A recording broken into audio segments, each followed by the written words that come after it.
Dear students, welcome back. अब हम लोग पढ़ेंगे लॉ ऑफ केमिकल कॉम्बिनेशंस। कोई भी केमिकल रिएक्शन पॉसिबल कब होता है? जब वो कोई ना कोई रूल ओबे करे, और यही रूल्स होते हैं, यही लॉज होते हैं लॉ ऑफ केमिकल कॉम्बिनेशन। तो लॉ ऑफ केमिकल कॉम्बिनेशन में फर्स्ट लॉ है लॉ ऑफ कंजर्वेशन ऑफ मास। बहुत ही फेमस है law of conservation of mass. तो ये एक फ्रेंच केमिस्ट हुआ करते थे, ए लेवोजियर। इन्होंने बहुत ही गहन अध्ययन किया था on chemical reactions. Different type की केमिकल रिएक्शंस की स्टडी की थी, एक्सटेंसिव स्टडी की थी, और एक कंक्लूजन पे वो पहुंचे थे। क्या कंक्लूजन था? कि इन एनी फिजिकल और केमिकल चेंज, ठीक है, इन एनी फिजिकल और chemical change the mass of the product, the total mass of the product is always equal to the mass of the reactant that is taken at in the beginning। यानी कोई भी chemical reaction है उसमें हमारे पास initially starting में सिर्फ reactants होते हैं। रिएक्टेंट्स आपस में रिएक्ट होते हैं और फिर कुछ नए सब्सटेंस का फॉर्मेशन होता है, यानी नए प्रोडक्ट का फॉर्मेशन होता है। तो जो रिएक्टेंट्स हैं उन्होंने अपना स्ट्रक्चर खो दिया, और जो रिएक्टेंट्स हैं उन्होंने अपनी खुद की केमिकल प्रॉपर्टी खो दी, और जो एक नया प्रोडक्ट बना उसका नया स्ट्रक्चर है और उसमें नई केमिकल प्रॉपर्टीज हमको देखने को मिलती है किसी भी केमिकल रिएक्शन में।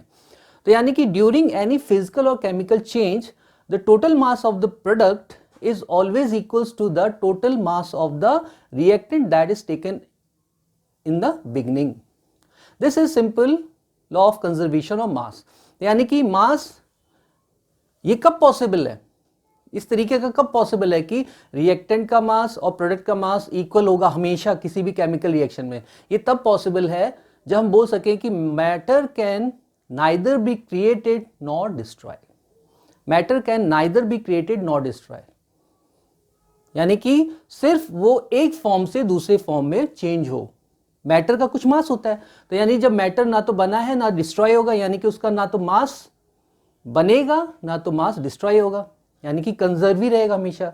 लॉ ऑफ कंजर्वेशन ऑफ मास, ये ए लेवोजियर ने अपनी एक्सटेंसिव स्टडी में बताया था।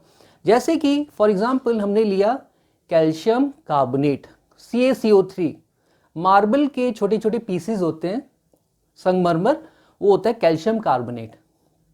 इसको हीट करिए आप, इसको अगर आप हीट करेंगे तो क्या बनेगा? कैल्शियम ऑक्साइड CaO, और कार्बन डाइऑक्साइड रिलीज होगी, CO2 रिलीज होगी। ठीक है, तो कैल्शियम कार्बोनेट लिया, हीट किया, तो हमको कैल्शियम ऑक्साइड मिलेगा और कार्बन डाइऑक्साइड मिलेगी। अब ये जो केमिकल रिएक्शन है, इसमें कैल्शियम कार्बोनेट लिया था आपने स्टार्टिंग में, तो इसकी कैल्शियम कार्बोनेट की कुछ फिजिकल प्रॉपर्टी थी पहले, उसकी कुछ केमिकल प्रॉपर्टीज भी थी, लेकिन जब हीट किया तो कैल्शियम कार्बोनेट पूरी तरीके से डिस्ट्रॉय हो गया और हमको मिला कैल्शियम ऑक्साइड और कार्बन डाइऑक्साइड।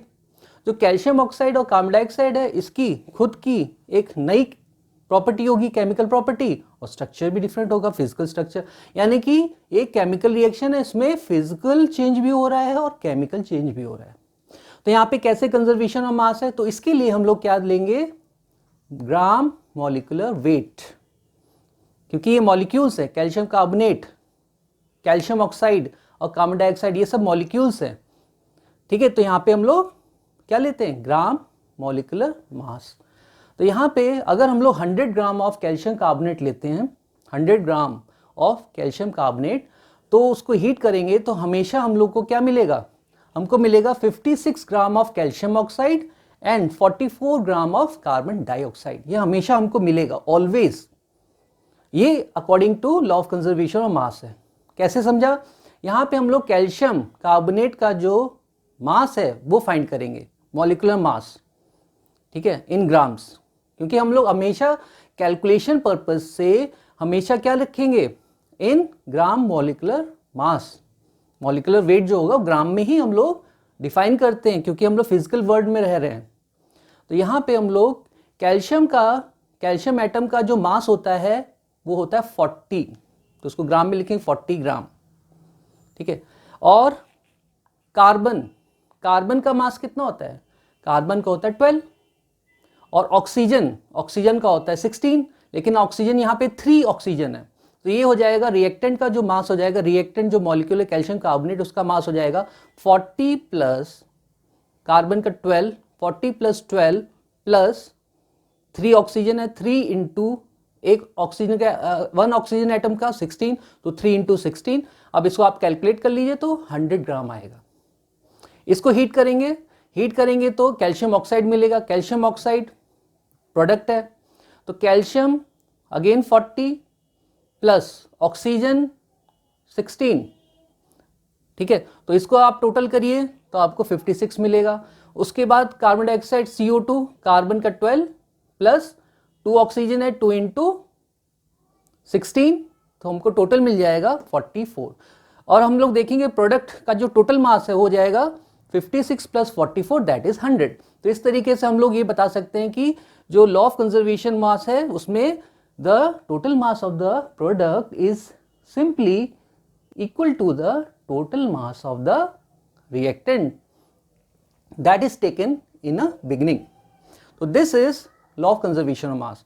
सपोज अगर हमने 120 ग्राम ऑफ कैल्शियम कार्बोनेट ले लिया, ठीक है, यानी कि अब हमको ये पता चल गया जो 100 ग्राम कैल्शियम कार्बोनेट है उसको हीट करेंगे तो हमेशा हमको 56 ग्राम ऑफ कैल्शियम ऑक्साइड मिलेगा या 44 ग्राम ऑफ कार्बन डाइऑक्साइड मिलेगा। लेकिन अगर हम लोग सपोज करिए 120 ग्राम ऑफ कैल्शियम कार्बोनेट ले लेते हैं, उसको हीट करेंगे, तो जब हीट करेंगे तो हमको मिलेगा क्या, हमको 56 ग्राम ऑफ कैल्शियम ऑक्साइड ही मिलेगा और 44 ग्राम ऑफ कार्बन डाइऑक्साइड ही मिलेगा, और यानी कि प्रोडक्ट हमको हमेशा 100 ग्राम ही मिलेगा। लेकिन रिएक्टेंट कितना लिया आपने, 120 ग्राम। तो इस केस में भी लॉ ऑफ कंजर्वेशन ऑफ मास होता है। कैसे, देखिए लॉ ऑफ कंजर्वेशन मास क्या बोल रहा है, total mass of the product. Product का मतलब है जो हमारे पास नया कुछ बना, न्यू सब्सटेंस का फॉर्मेशन ऑफ प्रोडक्ट, और इसके साथ साथ जो अनयूज रिएक्टेंट है, जो रिएक्टेंट यूज नहीं हुआ, हो नहीं पाया, उसको भी हम एज अ प्रोडक्ट, यानी कि हम रिएक्शन के बाद देखेंगे कि क्या हमारे पास आंखों के सामने क्या आ गया, क्या है, प्रोडक्ट है और कुछ रिएक्टेंट जो अनयूज्ड है वो। तो इस केस में इनिशियली हम लोग ने रिएक्टेंट कितना लिया था, 120 ग्राम, राइट, उसको रख दीजिए। रिएक्टेंट का मास हो गया 120 ग्राम। प्रोडक्ट का मास जो बना calcium oxide plus carbon dioxide वो 100 है, और अनयूज्ड कैल्शियम कार्बोनेट कितना है, 20, तो 100 प्लस 20 दैट इज 120। तो यानी कि जो total mass of the product होगा वो हो जाएगा 120 ग्राम, जो कि इक्वल होगा किसके, रिएक्टेंट के, जो कि इनिशियली हम लोगों ने लिया था 120 gram. So this is again follow law of conservation of mass. तो बहुत ही इंपॉर्टेंट है law of conservation of mass. किसी भी केमिकल रिएक्शन में ये हमेशा रूल फॉलो करेंगे।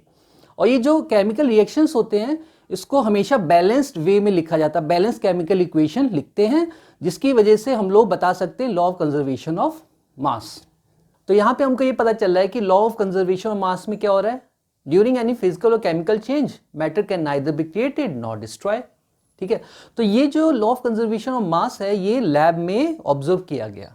लैंडोल्ट्स ने एक अपरेटस बनाया, एक स्पेशल अपरेटस बनाया जिसको लैंडोल्ट्स ट्यूब बोलते हैं।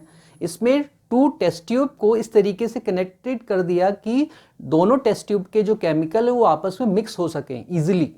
तो ये एच शेप ट्यूब होती है, लैंडोल्ट्स ट्यूब बोलते हैं, इसको लिया गया। ठीक, अब यहाँ पे 2 लिम्स हैं, 2 टेस्ट ट्यूब है, तो इसमें डिफरेंट सब्सटेंस रखा गया, एक्वस सॉल्यूशन। एक ट्यूब में NaCl सॉल्यूशन लिया, एक्वस NaCl, यानी कि पानी में नमक NaCl, ठीक है, NaCl सॉल्यूशन, एक्वस सॉल्यूशन। और जो दूसरी ट्यूब है उसमें सिल्वर नाइट्रेट लिया, AgNO3 एक्वस। तो सिल्वर नाइट्रेट सॉल्यूशन और NaCl सॉल्यूशन लैंडोल्ट्स ट्यूब में रखी, दोनों लिम्स में, और दोनों के माउथ को बहुत ही मतलब सील कर दिया उसको सिंपली, यानी कि जो मास है सॉल्यूशन का, जो मास है वो बाहर नहीं निकलना चाहिए, सील कर दिया। अब ये जो एच शेप ट्यूब है लैंडोल्ट्स ट्यूब, इसको शेक किया, टिल्ट किया, इस तरीके से टिल्ट किया कि दोनों लिम्स में जो सॉल्यूशन एक्वस सॉल्यूशन है वो आपस में मिक्स हो जाए। यानी कि उन्होंने रिएक्शन कराना चाहा, लेकिन रिएक्शन कराने से पहले उन्होंने क्या कर लिया था, उस टेस्ट ट्यूब का वेट कर लिया था, इनिशियल वेट, केमिकल चेंज होने से पहले टेस्ट ट्यूब का वेट कर लिया था। ठीक है, क्योंकि हम लोग यहाँ पे लॉ ऑफ कंजर्वेशन ऑफ मास की स्टडी कर रहे हैं, तो यहाँ पे वेट मेजर कर लिया, इनिशियल वेट, तो उसमें सॉल्यूशन का भी प्लस टेस्ट ट्यूब का भी वेट आएगा, उसकी कोई दिक्कत नहीं है। बाद में हम टेस्ट ट्यूब का वेट माइनस भी कर सकते हैं। उसके बाद जब टिल्ट किया, शेक किया, तो दोनों सॉल्यूशन एक दूसरे में मिक्स हो गए, यानी कि NaCl और सिल्वर नाइट्रेट एक दूसरे में मिक्स हो गए, और हम लोग को क्या मिलेगा, NaCl प्लस AgNO3, दोनों एक्व सॉल्यूशन है, शेक किया तो आपको मिलेगा AgCl, silver chloride. Silver chloride solid form में मिलेगा, सॉलिड फॉर्म में यानी प्रेसिपिटेट के फॉर्म में मिलेगा, यानी कि जब शेक करके थोड़ी देर बाद देखा कि दोनों लिम्स में कुछ ना कुछ नीचे बैठ गया प्रेसिपिटेट के फॉर्म में, तो क्या था, सिल्वर क्लोराइड था। और इसके अलावा sodium nitrate aq solution, sodium nitrate aq solution मिला। तो this is a simple observation, ठीक है, of law of conservation of mass. तो क्या किया, जब केमिकल चेंज हो गया, प्रेसिपिटेट बन गया AgCl और NaNO3 एक्व सॉल्यूशन बन गया, अब फिर से क्या किया गया, वेट किया गया, H शेप ट्यूब, लैंडोल्स ट्यूब को वेट किया गया। इनिशियल वेट पहले कर चुके हैं, फाइनल आफ्टर चेंज भी किया, तो उसमें कंपैरिजन किया। कंपैरिजन जैसे ही किया तो ये पता चला कि मास में कोई चेंज ही नहीं आया, there is no change before and after chemical reaction. तो इससे ये पता चला कि देयर इज, ये जो रिएक्शन है, ठीक है, NaCl प्लस, ठीक है, AgNO3 का जो रिएक्शन है, इसने क्या फॉलो किया, क्या ओबे किया, लॉ ऑफ कंजर्वेशन ऑफ मास।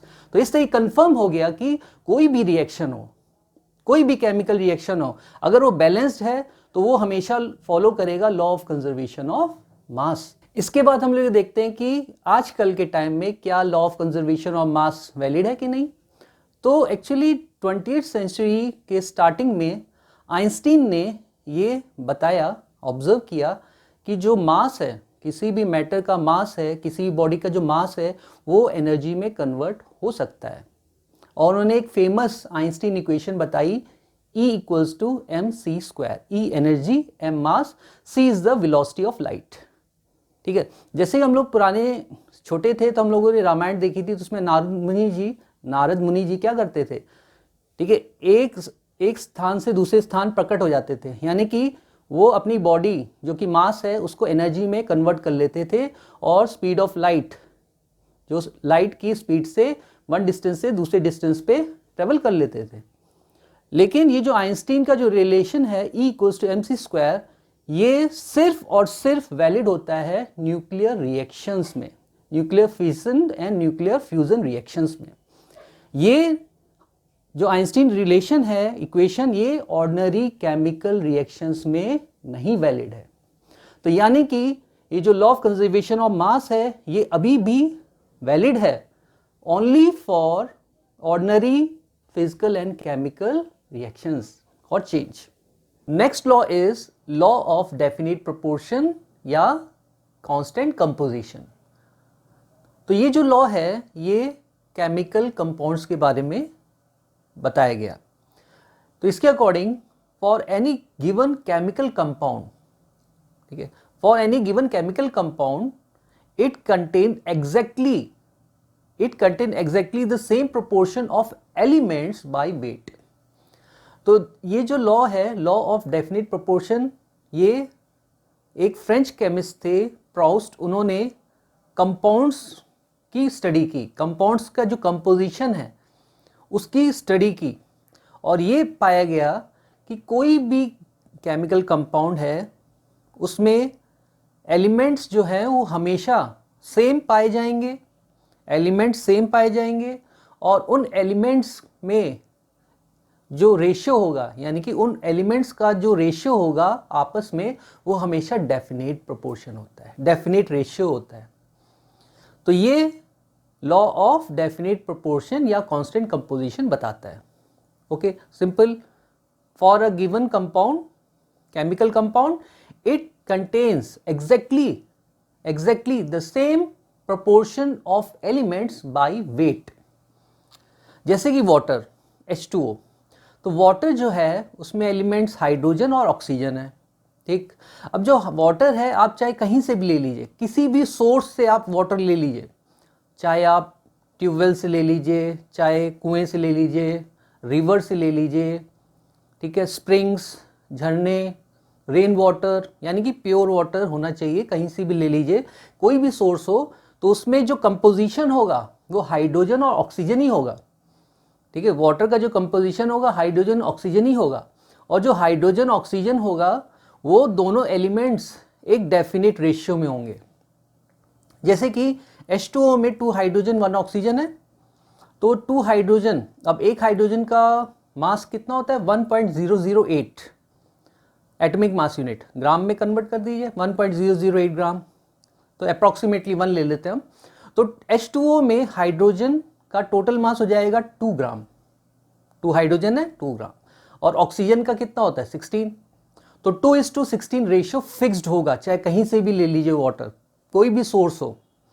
और इसको सिंपल होल नंबर रेशियो में अगर करें, सिंपल रेशियो, ठीक है, 2:16 दैट इज 1:8। तो वाटर में हाइड्रोजन और ऑक्सीजन का हमेशा फिक्स्ड रेशियो होता है, डेफिनेट प्रोपोर्शन होता है 1:8। इसी तरीके से अगर हम कार्बन डाइऑक्साइड लेते हैं, कार्बन डाइऑक्साइड नेचुरल भी है, नेचुरली हमको मिलती है CO2, तो कार्बन डाइऑक्साइड में क्या होगा, एलिमेंट्स कार्बन होगा और ऑक्सीजन होगा, हमेशा कार्बन और ऑक्सीजन का ही ये कंपाउंड है, और कार्बन और ऑक्सीजन का एक डेफिनेट प्रोपोर्शन होता है, एग्जैक्ट प्रोपोर्शन होता है। कार्बन 12 यानी 12 ग्राम, ऑक्सीजन O2 है तो 2 × 16 कर देंगे, ठीक है, यानी 32, 12:32, ठीक है। तो इसका जो सिंपल रेशियो हो जाएगा 3:8। तो इस तरीके से कार्बन डाइऑक्साइड में कार्बन और ऑक्सीजन का जो रेशियो है वो डेफिनेट होता है 3:8। तो ये जो लॉ है this is called law of definite proportion. तो ये किसी केमिकल कंपाउंड्स के बारे में ये लॉ बनाया गया है, और इसमें जो जितने भी केमिकल कंपाउंड्स पाए जाते हैं वो हमेशा कहीं, चाहे वो सोर्स कोई भी हो, कहीं से भी, जैसे कार्बन डाइऑक्साइड है, आप ये नीचे में भी देखते हैं कार्बन CO2 गैस, इसी तरीके से लैब में भी प्रिपेयर कर सकते हैं। लैब में कैल्शियम कार्बोनेट ले लीजिए, हीट कर दीजिए, कैल्शियम ऑक्साइड और कार्बन डाइऑक्साइड बनेगा, ठीक है। तो CO2 गैस है, तो उसमें भी आप जब चेक करेंगे तो कार्बन और कार्बन डाइऑक्साइड में कार्बन होगा, ऑक्सीजन होगा, और C और O का जो रेशियो फिक्स्ड होगा 3:8, ठीक है। तो इस तरीके से ये होता है लॉ ऑफ डेफिनेट प्रोपोर्शन या कांस्टेंट कंपोजिशन। तो प्रेजेंट डे पोजीशन क्या है आजकल, एक्चुअली क्या है, जैसे कार्बन डाइऑक्साइड है CO2, अभी हम बोल रहे हैं कि CO2 में कार्बन और ऑक्सीजन का जो प्रोपोर्शन है वो डेफिनेट होता है 3:8, लेकिन जब आइसोटोप्स की डिस्कवरी हुई, कार्बन के आइसोटोप्स की डिस्कवरी हुई, तो कार्बन के 3 आइसोटोप्स पाए गए, कार्बन 12, कार्बन 13, कार्बन 14। तो अगर हम आइसोटोप्स की बात करें तो उसके अकॉर्डिंग तो ये 3 टाइप के डिफरेंट प्रोपोर्शन हो जाएंगे, डेफिनेट नहीं हुआ, यानी कि डिफरेंट प्रोपोर्शन हो गए, ठीक है। कार्बन 12 में 3:8 रेशियो कार्बन ऑक्सीजन का, कार्बन 13 में कितना हो जाएगा रेशियो 13:32, और कार्बन 14 में कितना हो जाएगा 14:32। तो इस तरीके से जब आइसोटोप्स की बात की जाती है तो लॉ ऑफ डेफिनेट प्रोपोर्शन को करेक्ट नहीं माना जाता है, यानी कि लॉ ऑफ डेफिनेट प्रोपोर्शन कब है वैलिड, ये सिर्फ और सिर्फ उन कंपाउंड्स के लिए है जिनमें जो एलिमेंट्स अगर आइसोटोप्स है तो वो एक स्पेसिफाइड आइसोटोप्स के लिए है, ठीक है, सबके लिए नहीं, सिर्फ एक specified isotope of the elements के लिए ही वैलिड है लॉ ऑफ डेफिनेट प्रोपोर्शन या कांस्टेंट कंपोजिशन। अब हम पढ़ेंगे third law is called law of multiple proportion. तो ये जो लॉ है ये भी केमिकल कंपाउंड्स के ऊपर बेस्ड है। लॉ ऑफ मल्टीपल प्रोपोर्शन का मतलब है मोर देन वन रेशियो, डेफिनेट, पहले डेफिनेट रेशियो पढ़ रहे थे, अब multiple ratio, multiple proportion.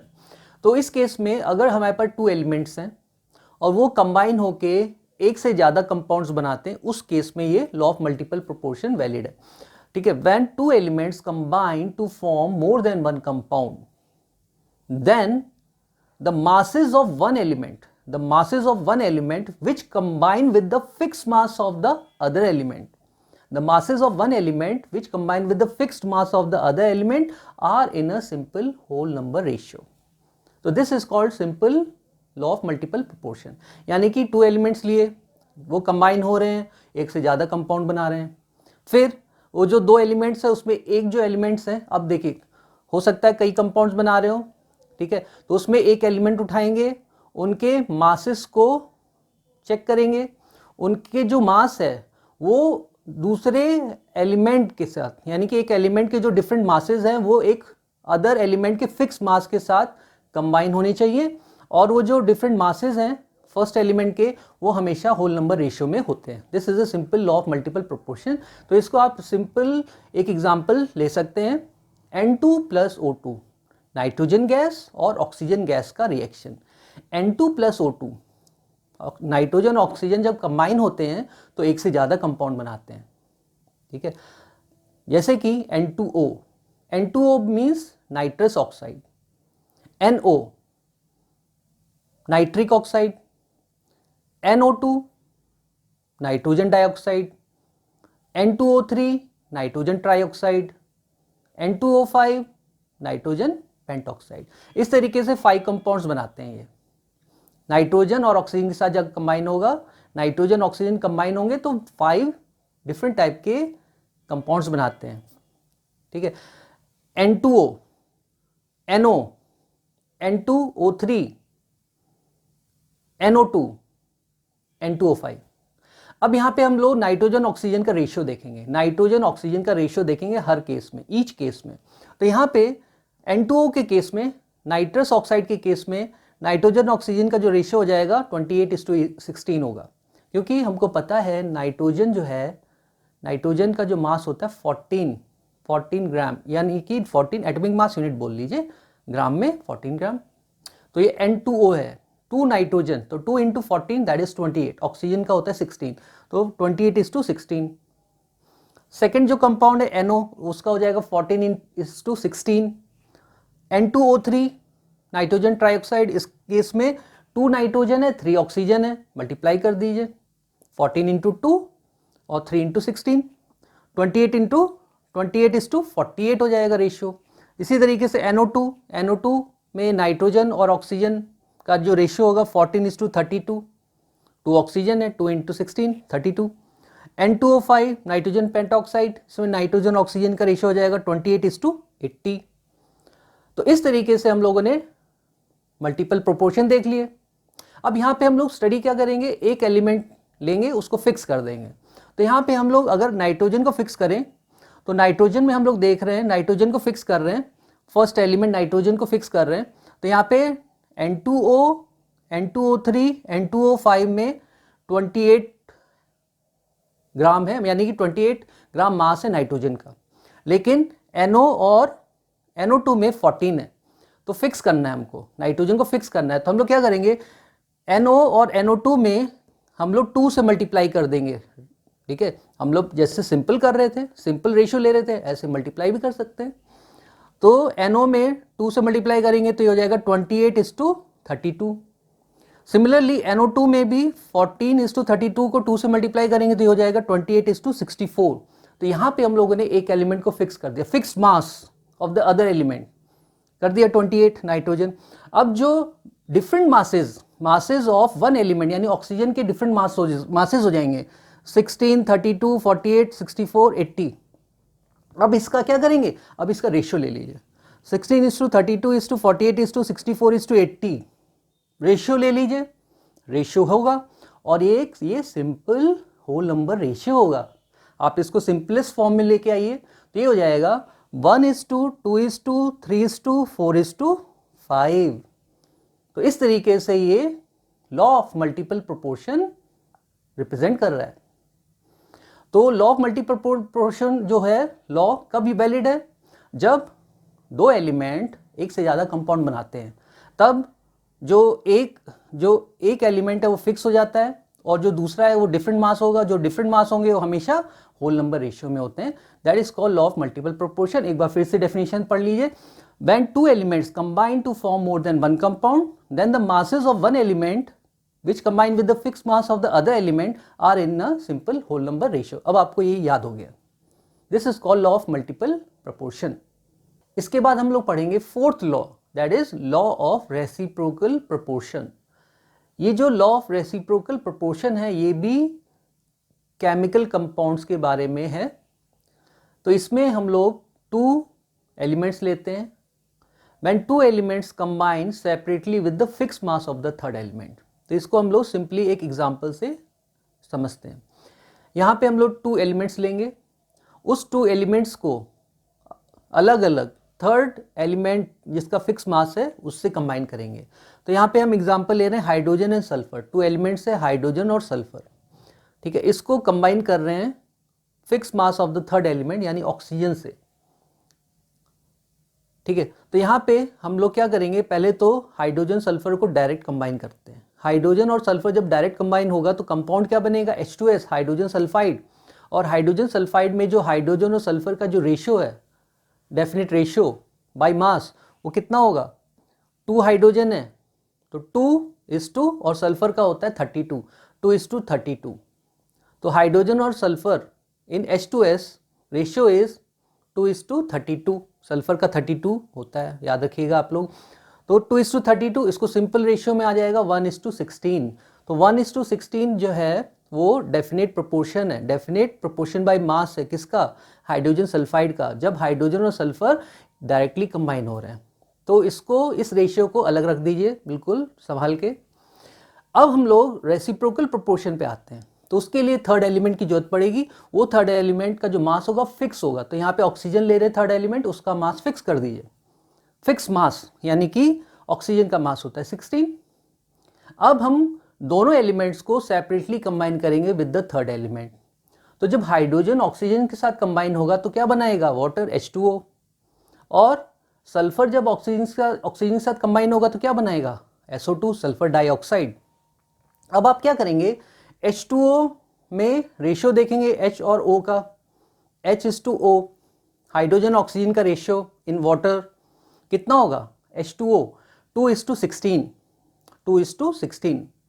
H और ऑक्सीजन का, हाइड्रोजन ऑक्सीजन रेशियो 2:16. अभी इसको सिंपल रेशियो मत बनाइए, एंड में हम लोग इसको बनाएंगे, ठीक है. अभी ऐसे ही रखिए H2O 2:16 हाइड्रोजन ऑक्सीजन का ratio. Similarly SO2 sulphur oxygen, sulphur का होता है 32 और ऑक्सीजन यहाँ पे 2 है तो 2:16 ये भी 32, यानी 32:32. सल्फर ऑक्सीजन का जो रेशियो हो जाएगा 32:32 हो जाएगा इन केस ऑफ SO2.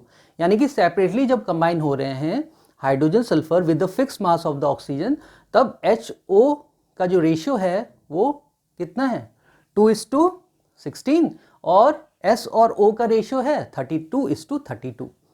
अब देखिए वाटर H2O और SO2 में फिक्स क्या है, ऑक्सीजन फिक्स है. तो ऑक्सीजन चेक करिए यहाँ पे, ऑक्सीजन जो है SO2 में ऑक्सीजन का मास 32 है, लेकिन वाटर में ऑक्सीजन का मास है 16. उसको फिक्स करना पड़ेगा. तो फिक्स के लिए क्या करेंगे, जो 2:16 रेशियो है वाटर में उसको मल्टीप्लाई 2 से कर दीजिए. तो ये हो जाएगा 4:32. अब 32 फिक्स हो गया ऑक्सीजन का, 4:32, ठीक है, ऑक्सीजन फिक्स हो गया. अब हम लोग हाइड्रोजन और सल्फर का रेशियो देखेंगे. हाइड्रोजन यहाँ पे वाटर केस में हाइड्रोजन 4 हो गया, ठीक है, और सल्फर के केस में, SO2 के केस में सल्फर कितना हो गया, वो 32 है. तो यहाँ पे हाइड्रोजन सल्फर का रेशियो हो गया 4:32. अब इसको सिंपल रेशियो बना लीजिए, दैट इज 1:8. तो यानी कि हम लोग ने जब सेपरेटली कंबाइन किए दोनों element with the fix mass of the third element, तब जो रेशियो आया हाइड्रोजन सल्फर का वो आया 1:8. और जब हम लोग डायरेक्ट कंबाइन कर रहे थे तब आ रहा था 1:16. तो ये एक रेसिप्रोकल प्रोपोर्शन में है, यानी कि अब इसका रेशियो ले लीजिए. अगर हम इसका रेशियो लेते हैं यानी 1/16 अपॉन 1/8, यानी कि 1/16:1/8. तो इसको सिंपल कैसे लिख सकते हैं, 16:8 या 8:16. 8:16 को सिंपल रेशियो बना दीजिए, ठीक है. तो वो क्या क्या हो जाएगा, 8:16 को सिंपल रेशियो 1:2 या 2:1। तो यहाँ पे जो रेशियो आ रहा है, रेसिप्रोकल करने के बाद जो रेशियो आ रहा है वो भी सिंपल होल नंबर रेशियो है, यानी कि या तो ये सेम होगा, या तो जो डायरेक्ट कंबाइन कर रहे हैं वो रेशियो, या जो सेपरेटली कंबाइन करने के बाद जो रेशियो है या तो वो फिक्स मिलेगा, या तो सेम मिलेगा, या कुछ मल्टीपल रेशियो मिलेगा। ठीक है, मतलब मल्टीपल में मिलेगा। यहाँ पे मल्टीपल है 1:2। तो इस तरीके से this is called law of reciprocal proportion.